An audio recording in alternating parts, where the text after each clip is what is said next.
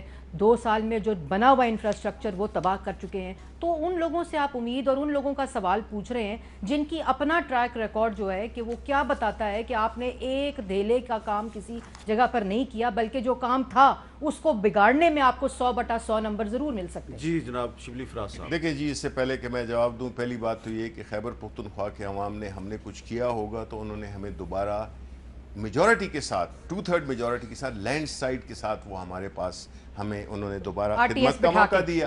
ٹھیک ہے نا. اب خیبر پختونخوا کے لوگوں کو ہم آئندہ بھی جواب دہ ہوں گے. اب میں ذرا ان کی کریڈیبلٹی پہ آ جاتا ہوں جی کہ یہ ان کی جو بات کرنے کا وہ ہوتا ہے، اس ملک کو جس حالات میں پہنچایا. میں انہی کے ایک پارٹی کے ہمدرد اور اسی پارٹی سے تعلق رہے ان کی ایک کتاب ہے جو کہ میں آپ کو دکھا بھی سکتا ہوں. اس میں ہے جی، جن کے پاس اگر یہ کتاب ہو تو پیج نمبر ہے 474. ٹھیک ہے. اس میں جو پہلی جو اصل چیز ہے، کتاب کا نام بھی بتاتا ہوں، growth and inequality in Pakistan by agenda for reforms by Hafiz Pasha. ٹھیک ہے. ہماری گورنمنٹ کے بہت بڑے کرٹک ہیں وہ. ٹھیک ہے. کوئی بات نہیں، وہ تو ہونا چاہیے، اکانومسٹ ہیں، وہ ڈس ایگری بھی کر سکتے ہیں. لیکن میں انہوں نے جو لکھا ہوا ہے، جو حرف نوشتہ ہے، وہ کیا کہتے ہیں، ایز فار ایز ان کا ایک چیپٹر ہے 43.4 page 474 credibility. The PMLN has acquired a reputation for large-scale manipulation of statistics, perhaps to a degree not witnessed before. The principal source of economic and social statistics is the Pakistan Bureau of Statistics, جو کہ اسحاق ڈار نے اپنے under لیا ہوا تھا. وہ اس کا جواب دہ ہوتا تھا، وہاں سے وہ مینیپولیشن ہوتی تھی. which has been subordinate to the Ministry of Finance with the prime responsibility for managing the economy. As such, it has had a vested interest in presenting a substantially better picture of the economy than the ground reality. ٹھیک ہے. In fact, that the stage has been reached when the private sector, media and civil society stopped taking government statistics seriously. یہ بڑا وہ شور کرتے رہتے ہیں جی کہ ہماری جی ڈی پی اتنی تھی، ہماری اتنی تھی. اور میں اس میں اور کئی چیزیں جس طرح سے کہ انہوں نے کس طرح سے اسی کتاب میں لکھا ہوا ہے کس طرح سے. آپ کا بنیادی الزام یہ ہے کہ اسحاق ڈار صاحب نے فگر فجنگ کی. فگر فجنگ فل. اور نہیں، یہ ان کا کلچر ہے، ویسے پارٹی کا کلچر ہے. اس کا جواب لے لیں نا. ایک سیکنڈ نا. دیکھیں میں ان کی پارٹی کا دیکھیں آج جو مسائل اکانومی کے اس ملک کے درپیش ہیں وہ ان کے بنائے ہوئے ہیں جی. انہوں نے جس کے ساتھ جو ملک کے ساتھ نقصان کیا وہ ہمارا انڈیا بھی نہیں کر سکتا. میں اس کی وجہ اگر مجھے دے دیں پھر سارا ٹائم ان کو دے دیں آپ. دیکھیں انہوں نے کیا کیا کہ انہوں نے آج جو ہمارے ہاں ان امپلائمنٹ ہے، آج جو ہمارے ہاں ڈی انڈسٹریلائزیشن ہوئی ہے، آج ہمارے ہاں جو فسکل جو کرنٹ اکاؤنٹ ڈیفیسٹ تھا جس کو ہم بار بار کہتے تھے، جس کو کہ ہم 20 ارب سے 3 پہ لائے، بنیادی وجہ یہ تھی کہ یہ چیزوں انہوں نے جو دشمنی کی پاکستان کی انڈسٹری کے ساتھ کہ کرنسی کو آرٹیفیشلی 5 ارب ڈالر سالانہ. لیکن آپ بھی تو مہنگائی کو قابو نہیں کر سکے نا. ہم تو یہ اس چیز کی نتائج ہے نا. دیکھیں ہم نے تو یہ چیز تو اگر بات صرف اسینشل آئٹمز کی ہے تو انشاءاللہ کنٹرول میں آ جائیں گے. ان کا جواب لینا. لیکن میں یہ کہنا چاہتا ہوں کہ جب اکانومی یا ملک کی جو حالات ہے اس پہ یہ بات کرنے سے 10 دفعہ پہلے سوچ لیا. اچھا آپ کی پارٹی پہ انہوں نے فگر فجنگ کا الزام لگایا. حفیظ الزام نہیں لگایا، یہ کتاب ہے بھائی. اچھا ذرا آپ ان کو کتاب دینا. یہ بالکل کتاب دینا ذرا ان کو. میں وقفے کے دوران ذرا جو مریم اورنگزیب صاحبہ ذرا وہ ریکنفرم کریں اس کو جو لکھا ہے وہ صحیح ہے. وقفے کے بعد دوبارہ ملتے ہیں.